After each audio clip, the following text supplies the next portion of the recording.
Now we're moving into the next session, which is the hard part. It's about money, and money is always the hard part. For those of you who know me, I was previously CEO of Children and Young People with Disability Australia, and I also had the experience of being approached many, many times by researchers who wanted to partner with us on research. And there were just so many wonderful, worthy research proposals, but we couldn't do it all. And part of it was because sometimes we were being asked to do stuff for nothing. And that's really hard when you've already got a full-time staffing load who already have existing deliverables. And so this part of the thing is, well, if we know that this is going to be really important in terms of getting better research that includes advocacy organisations, people with disability and researchers together, we need to have this difficult money conversation. We're going to talk through some really practical examples. So we have heard about time scarcity. Organisations already stretched thin and juggling multiple priorities, but we also like the myth that we're trying to bust, that if the research is great and going to make a difference for people with disability, advocacy organisations absolutely want to be part of it. We've heard that. We've also heard about hidden costs, things like staff backfill, support workers, Auslan, accessible materials, and then some of the difficulties around unrealistic timeframes and timelines, and that advocacy organisations can't always work at the same pace as large, well-resourced institutions, for example. And Martin, you shared that so wonderfully in your presentation. So the result is that even if the research is great, it can unintentionally create burdens instead of building partnerships.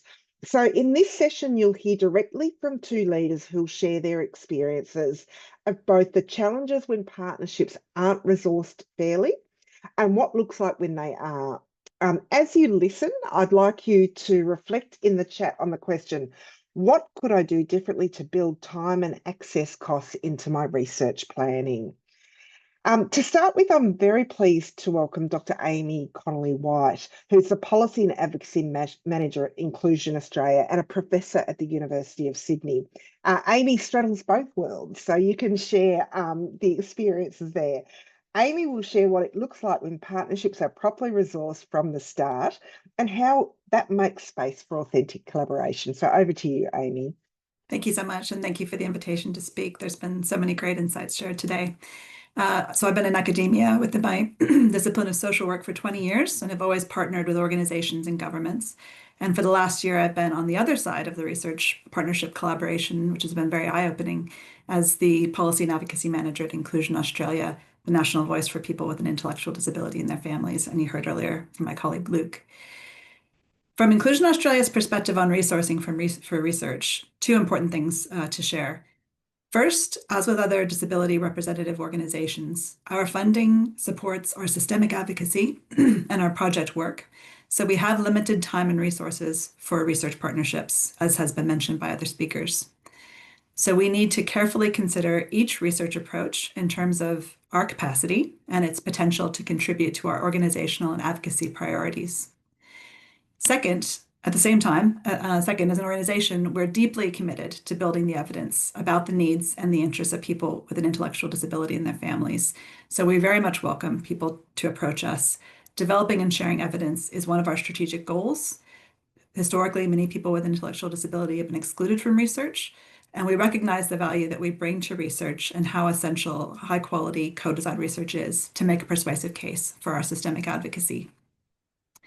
But for us to be part of multi-year projects where we have a significant role in co-design throughout the life of the project, we do need funding to pay for the time of our staff and inclusion support for our staff with an intellectual disability. So we have 1-to-2 and often 1-to-1 support from an inclusion officer who helps set up work plans, supports our colleagues to prepare and participate in meetings, and supports them to complete daily work tasks. So we have quite a high staffing cost that may not be visible to everyone, and we have to keep that in mind when we partner on projects. We also need our partners to prepare or to cover the cost to prepare accessible communications so that we can fully participate. So this includes providing background information, meeting agenda, and minutes in easy read or video formats. Easy read can be quite time consuming to prepare, and it must include people with an intellectual disability in the production, testing, and refinement process. So we need plenty of time to prepare those kinds of materials or for people to come to us with high quality materials. Sometimes, and we understand this, that short timeframes around funding rounds don't allow for this. So we had a recent experience of being approached by multiple potential partners in a very short time frame for a targeted funding round. So we had to apply a triage process, and really we had a set of questions that were covering, what were the potential benefits for people with an intellectual disability, what gaps were being addressed, how are people involved in the project. We had to use that to triage to consider what we could take on because we were approached by 12 different potential partnerships, and that was beyond our capacity. And short timeframes that come from targeted funding rounds, we also recognize can create barriers around the co-design process because it's more difficult to get those easy read and other accessible materials prepared. So that's where it can be challenging. I'd like to share an example of a research collaboration that reflects how supports and thoughtful engagement have come together really beautifully. So we're currently partnering on a project that's funded by the National Disability Research Partnership called the Safe Homes Project, co-designing evidence for inclusive, individualized supports for people with an intellectual disability. And this is being led by Tess Bright at University of Melbourne. So this project, as many people have talked about this already, really began by the research team coming to us to talk about what is the research gaps that we see and what kind of evidence would be really valuable in the advocacy that we do. So we were able to tell the researchers that we had identified this gap around individualized housing models, and particularly the Services for One model, which Inclusion Australia champions, which is set up by families to provide support for people with complex support needs. This is a model where families employ and manage staff directly rather than through a disability service provider. And we have long talked about this model, and we run a group for people who run this model, but there hasn't been historically a lot of evidence on the model. So the researchers worked with us, and they also worked with our complex needs reference group, which is composed of family members who operate a Service for One, and put the group and our advocates at the center of conversations to inform the development of the proposal and the design of the research. And therefore, the researchers were able to tap into this very deep expertise that is very difficult to access on the experiences of people with complex communication needs who are in individualized housing support models. Our policy officers with an intellectual disability, Luke Nelson, who you've already heard from, and Brooke Canham, are members of our research team and have been part of decisions around research ethics and recruitment and other aspects of ethics, bringing in, insights that have really helped to strengthen the project, and they'll continue to be part of the research as it goes forward. And we've had the resources to be able to do that, to be able to dedicate that time, which has been really meaningful. So we really appreciate being part of this well-resourced and inclusive partnership, and we thank our research colleagues for their collaboration and the NDRP for the support of the project. Thanks, Mary. Thank you very much, Amy. And I think what you've really shared is how you're bringing the best of your knowledge together with the best of the research world knowledge. And that's really where the magic happened in that project. So thank you very much. Our next speaker, I'm delighted to introduce Michelle Keogh, who's the Acting Director of Systemic Advocacy at People with Disability Australia. Michelle will share PWDA's perspective on resourcing and how fair funding and timelines make a real difference to people with disability and to advocacy organisations. Thank you, Mary, and hello, everybody. Michelle speaking. At People with Disability Australia, or PWDA, as we're more commonly known, we see every day how resourcing partnerships fairly makes or breaks whether people with disability can truly be heard. So we bring the voices and experiences of our members, as was discussed previously, across the full diversity of disability and intersectional issues. And that requires time, access, and support, as others have described. It works well when both sides recognise that This is a genuine two-way partnership where advocacy organizations not only contribute their expertise, but also gain valuable insights from the research process itself. So we absolutely understand and appreciate the power of research to drive positive change alongside our advocacy efforts. When we talk about resourcing partnerships, the first thing I want to stress is this: don't see it as an expense. Please see it as recognizing value and expertise, as others have described. When you resource partnerships fairly, you're not paying for a nice to have or nice to have information or extras. You're investing in the knowledge, the networks, and the lived experience and expertise that advocacy organizations bring, which can make your research stronger, more relevant, and more impactful. At PWDA, we draw on several powerful layers of expertise, as my colleague Julian described earlier, and these include our systemic advocacy, where we engage with governments and systems at a national level and also in New South Wales for PWDA. Also the voices of our membership base, as I've mentioned, which spans thousands of people across disability types, ages, cultures, and regions. And we also draw on the lived insights of our individual advocates, as Julian described, who work every day with people navigating the NDIS, housing, employment, healthcare, justice, and many other areas.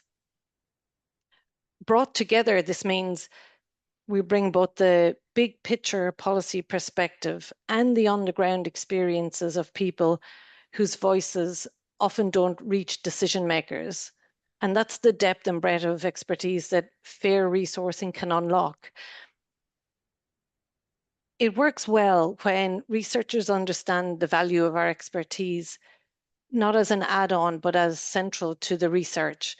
And that means recognizing the lived experience and expertise of our members and our staff as knowledge in its own right. For example, researchers can budget for our staff time as co-investigators, invite us to shape research questions, cite our contributions in publications, rather than treating us and advocates as consultants brought in at the end. It also works well when there's funding for access and inclusion from the start, as others have already outlined. So for us, that might mean, again, as others have said, Auslan interpreters, easy read materials, or extra support for staff with complex communication needs. And Amy has outlined a lot of this before me. Without that, people get excluded before they've even had the chance to contribute. So for example, researchers can add a line item in the project budget for translation into easy read or pay for interpreters instead of assuming that the advocacy organization will cover those costs. Researchers can also ask us what access supports are needed before the project starts, again, as others have said, rather than waiting until a problem arises. It also works well when partnerships allow time for meaningful engagement. And as others have said, rushed timelines can make it impossible to involve people who need information in different formats or who rely on support to participate. When time is built in, we as advocacy organizations can connect with our members who don't usually get heard.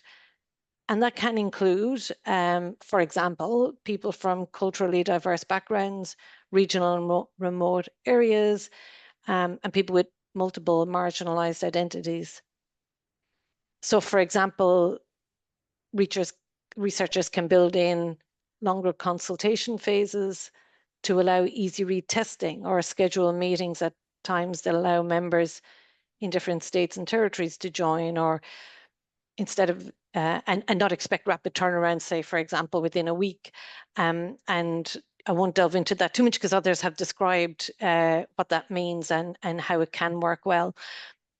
It also works well when researchers work with us on timeframes, again, as others have outlined. Not everything needs to be or should be determined before you come to us. If you wait until everything is already decided, you also leave us with no power, no trust, and then expect a quick response. And this applies across all aspects of the research work and not just the initiation. And it also works well when, again, as others have mentioned, our organizational capacity is considered. So like many of the other advocacy organizations who have spoken today, you know, we have small teams covering huge demand. And when partnerships cover backfill, staff time and coordination, we can contribute more fully without risking burning our people out. So really what we're saying is that fair resourcing is not just about money, it's about access, respect, recognizing the partnerships should bring value to both sides. And when those elements are in place, research partnerships can be transformative for organizations like ours, for researchers, but most importantly, for people with disability. Thank you. Thank you very much, Michelle. And really took a lot of your points around how with good resourcing, you can actually really reach those who have the have the most difficulty engaging with research, and that's really crucial in terms of not speaking to the same people all the time, but those whose voice is often not heard in research. We've got time for a question, and Amy, are you comfortable if I ask you a question? Yes. Because the chat's been going off, can I say? Yeah. And one of the questions is really the DROs can offer access to their members when there is partnership through really thoughtful engagement, but it's not kind of an open slather, which Julian said. You're not just going to say, any researcher, we're going to give you our membership database and off you go. So the question is, how should researchers best it's just moved on me. How should researchers and government best connect directly with people with disability alongside connecting with DROs? Is this just a question or DRO resourcing, or does it also go to remit or something else? It's quite a difficult question. I'd invite you to give us a response, Amy, having straddled both the research world and the advocacy world. Thank you, Mary. And I think this will depend on each organization, because we've heard different ways that DROs respond to advocacy approaches, or to research approaches rather, and the process that they will apply to that. So we do have ways of sharing materials, you know, for recruitment, for example, through our social media, and we will consider those requests. We consider them on a case-by-case basis, you know, depending on often the quality of the accessibility of the materials that we're provided with, and having some conversation about the value of the research, because there's a kind of limited bandwidth of what we can promote. So I think that there are ways that some DROs, and I can only speak for Inclusion Australia, can facilitate some access to their communities. But I think all the things that we've heard about so far about being really thoughtful, going in and having a conversation, not making assumptions, you know, working with the organizations about what that approach might look like is really important, and understanding that DROs are going to have different perspectives on that, whether they are willing to promote research opportunities or not to their communities. Mary speaking. Thank you, Amy. I'm going to target you for one more before I go to Michelle. Having first worked in research and in academia, what's one thing you've learned since you've been in an advocacy organisation? Thanks, Mary. I think researchers can assume perhaps sometimes that the value of research is such that, of course, people will want to partner on it because there's a gap there, and we've already done the literature review. We can see that there's a need from an academic research perspective for a piece of work to be done. But I think it's weighing up. It's really being that I've become much more conscious of just the amount of time that the organizations need to invest in being partners. and how time poor organizations are, and that it always involves trade-offs. We have so many demands on our time as a disability representative organization that saying yes to one thing often means saying no to something else. So we don't want to necessarily be these gatekeepers of research, but we do have limited capacity, and I think that's not always obvious to researchers. So I think actually an event like this really helps to articulate that it may look like we're making it difficult, that we may have a lot of processes. We may have to talk to you. We may put you through some kind of, process to sort of just determine whether we're going to work with you.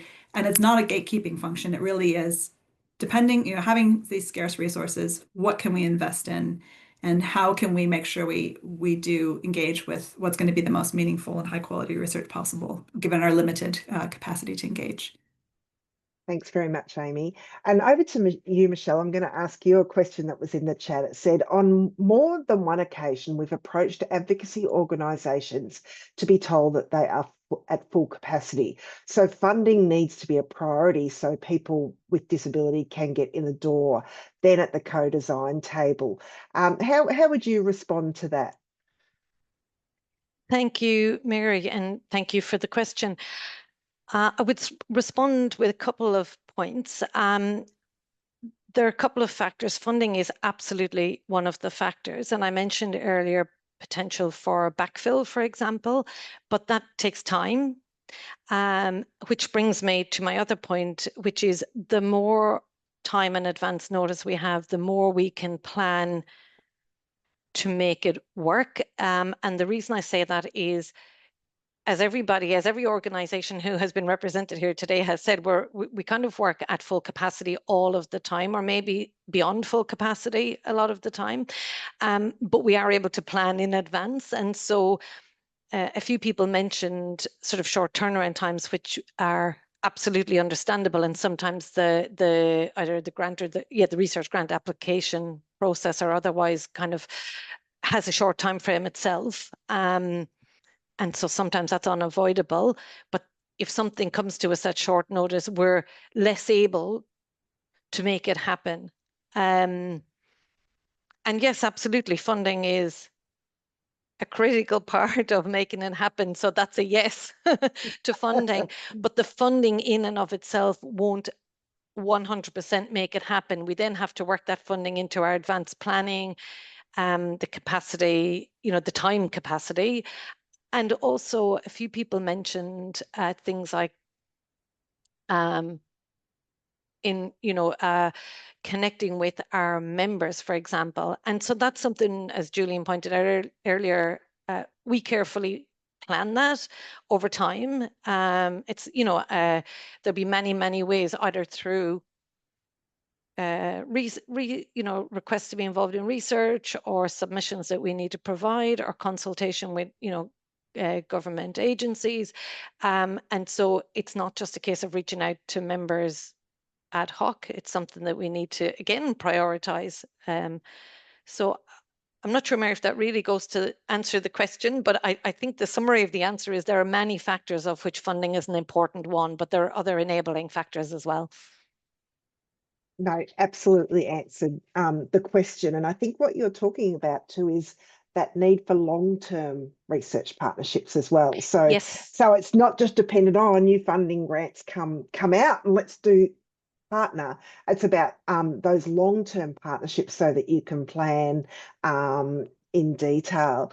Sharon, you've got your hand up. Would you like to ask a question? Yeah, this might be a bit left of centre, but as I'm listening to everyone, it's been a really informative session, is that we're waiting for, I work at Safe Steps, which is a family violence service as a disability officer. I should say that first. We wait for researchers to come to advocacy organisation, disability organisation, etc. Is there any way we can turn on its head that disability advocacy organisation or DPOs reach out to researchers to say, we're interested in X, Y, Z, can you help us? I don't know if that, just like, I'm just hearing that it's all one-way traffic at the moment. I'm thinking, is there another way to do this? So I'd be really interested, and I've got a research project in mind, so I'm really interested about that. Mary speaking. I might try and answer that one first and then ask Amy or Michelle. And one of the things we're trying to do at the NDRP is actually make that notion of partnership central to all our funding grants, and also be really transparent really early about what we're going to prioritise in funding. So safety of people with disability was our first research funding round, and our second research funding round will also include safety of people with disability. So my advice is, don't wait till the research round opens. Start the discussions now.